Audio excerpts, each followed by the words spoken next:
क्या फारा खान ने करणवीर मेहरा को एक तरफा बिल्कुल बायस्ड होकर सपोर्ट किया है? क्या बिग बॉस 18 का विनर हमें मिल गया है? क्योंकि बिग बॉस में एक ट्विस्ट आया दोस्तों, जहां एक तरफ बिग बॉस ने लाडला बनाया विवियन डिसाना को, रजत दलाल को जनता ने सपोर्ट किया, तो दूसरी तरफ करणवीर मेहरा जिनको लगातार वोट्स अच्छे मिल रहे हैं जब तक वो नॉमिनेट हो रहे हैं, लेकिन अब उस नॉमिनेशन से बढ़िया उस वीकेंड के वार में करणवीर मेहरा को फारा का सपोर्ट मिला।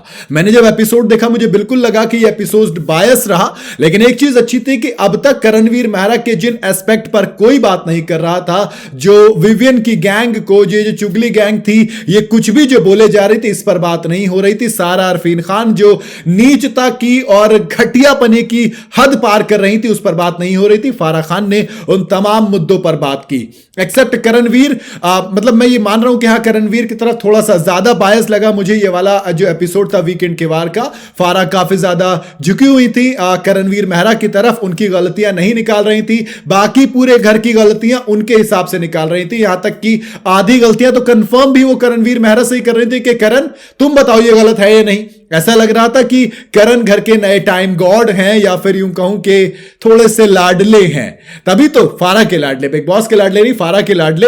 वो सारा कुछ इक्वेशन करणवीर मेहरा के हिसाब से तय, और जब तो वीकेंड के वार के एपिसोड खत्म होता और करणवीर मेहरा का जो कॉन्फिडेंस है वो सातवें आसमान पर, खुशी उनकी सातवें आसमान पर। और सबसे पहले दिग्विजय सिंह राठी, जिन्होंने वाकई में बताया कि वो दोस्त सिर्फ बोलते नहीं है बल्कि मानते हैं तो उसे निभाते भी हैं। तभी तो उन्होंने जैसे ही जो वो जीते, वो मतलब जीते नहीं, सॉरी, मेडल जीते और बाहर आए तो सबसे पहले हक किया, गले लगाया, मुबारकबाद दी और बताया कि ये दोस्ती सिर्फ और सिर्फ नाम की नहीं है बल्कि काम की भी है। लेकिन अगर करणवीर मेहरा की बात करूं और फारा की बात करूं तो मेरे ख्याल से कुछ गलतियां ऐसी थी करणवीर मेहरा की जिनके ऊपर बात की जा सकती थी। जैसे कि वो जो बग्गा पाजी के लिए बोला गया था, मतलब श्रुतिका और बग्गा के लिए, वो ज्यादा गलत स्टेटमेंट थी, वो नहीं होनी चाहिए थी ऐसी स्टेटमेंट, बट अगेन वो स्टेटमेंट आई और उसके बारे में इतनी बात नहीं की गई। इनफैक्ट श्रुतिका को ही इस चीज पे सुनाया गया, करणवीर मेहरा को नहीं बोला गया।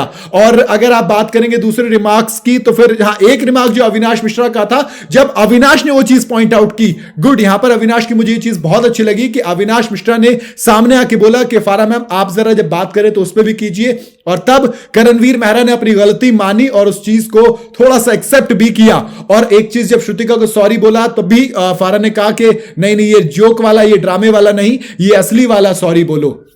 और ह्यूमर कहा कि करणवीर मेहरा के पास अकेले के पास ह्यूमर है, फारा ने कहा। यार मेरे ख्याल से तो ह्यूमर रजत दलाल के पास भी अच्छा है, मेरे ख्याल से अच्छा है। अब पता नहीं उनको कैसा लग रहा हो, लेकिन अविनाश मिश्रा भी कई बार बड़ी अच्छी तरीके से चीजें घुमाकर बोलते हैं।